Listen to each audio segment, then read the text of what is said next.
Hai teman-teman semuanya, kembali lagi bersamaku di channel Aziza Da Silva. Oke, kali ini aku mau bahas tentang pathway penyakit appendicitis. Nah, pengertian appendicitis itu sendiri adalah peradangan akibat infeksi pada usus buntu atau umbai cacing atau appendix ya, organ appendix. Infeksi ini bisa mengakibatkan peradangan akut sehingga memerlukan tindakan bedah segera untuk mencegah komplikasi yang umumnya berbahaya. Ini menurut WIM tahun 2005 dalam Nur Arif dan Hardy tahun 2015. Oke, kita langsung saja bahas pathway-nya. Appendicitis itu biasanya disebabkan oleh penyumbatan lumen appendix oleh hiperplasia folikel limfoid. Nah, ini juga bisa juga karena kondisi ketika terdapat penumpukan feses atau kotoran yang mengeras sehingga terjadi penyumbatan. Nah, keadaan ini disebut fekalit. Bisa juga karena adanya benda asing yang tersendat di organ appendix tersebut.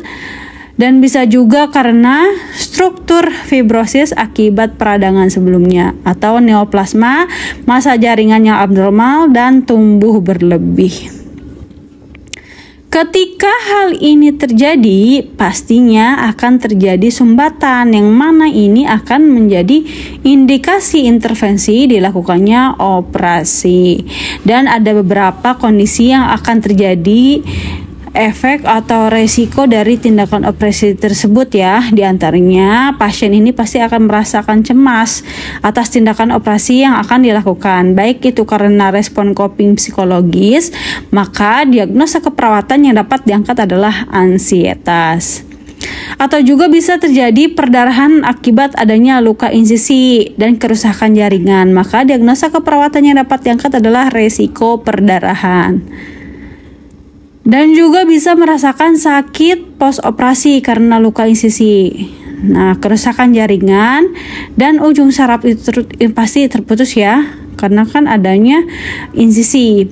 Diagnosa keperawatan yang dapat kita angkat adalah nyeri akut. Dan efek dilakukan operasi lainnya adalah resiko cedera. Namun, operasi ini hanya menimbulkan fisik yang minimal sih biasanya ya. Nggak terlalu berat banget untuk operasinya dengan resiko kerusakan yang minim. Tindakan operasi juga pastinya akan dilakukan anestesi. Kalau dioperasi udah pasti biasanya ada anestesi ya, yang mana efek dari pembiusan ini mampu beresiko menurunkan refleks batuk. Dan ketika refleks batuk menurun, terjadilah akumulasi sekret sehingga menghambat jalan napas. Maka diagnosa keperawatan yang dapat diangkat adalah bersihan jalan napas tidak efektif. Lalu, obstruksi atau sumbatan pada lumen appendix. Kalau misalkan ada sumbatan pada lumen appendix, ini juga dapat menyebabkan mukus yang diproduksi mukosa mengalami bendungan. Makin lama, mukus tersebut makin banyak dan meningkat. Namun, elastisitas dinding appendix mempunyai keterbatasan sehingga menyebabkan peningkatan intralumen.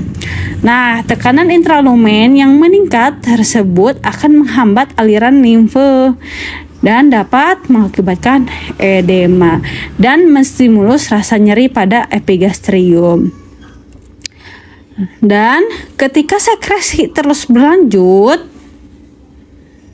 dan tekanannya itu semakin meningkat, ini akan membuat vena dilatasi hingga menembus vena dan bakteri menembus dinding. Nah, kalau misalkan bakterinya udah menembus dinding ya, keadaan ini sangat beresiko terjadi diapedesis bakteri. Maka diagnosa keperawatan yang diangkat adalah resiko infeksi. Begitu juga ketika tekanan intralumen meningkat dan oksigen area tersebut menurun, hal ini akan ada gangguan aliran darah pada organ appendix. Apabila aliran arteri terganggu, akan terjadi infak dinding appendix yang diikuti terjadinya gangren.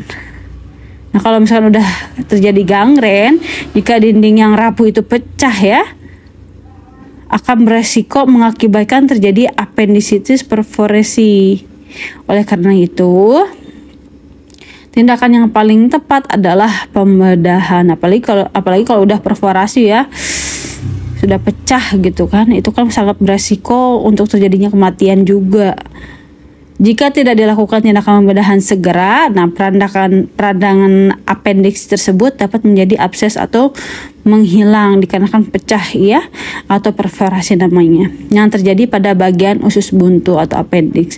Maka diagnosa keperawatan yang dapat diangkat adalah resiko perfusi gastrointestinal tidak efektif.